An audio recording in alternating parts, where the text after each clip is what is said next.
pi qo'shuv pi teng 28. Pi qo'shuv pi teng 28. Bu qanday 28 chiqdi? Qaranglar. Birinchi pini dumalog'ini o'chiramiz va undan qolgan chiziqchani pastga tushiramiz. Tak. Bu dumalog'ni desa pastga tushirib qo'yamiz. Mana.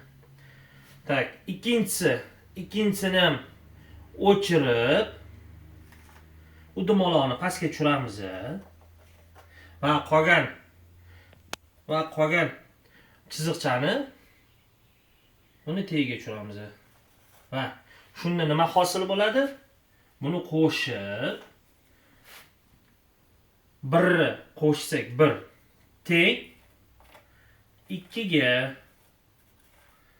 Endi bu dumaloqchani olib, birinchi dumaloqchani olib tepaga qo'yamiz. Ikkinchi dumaloqni esa tagiga qo'yamiz.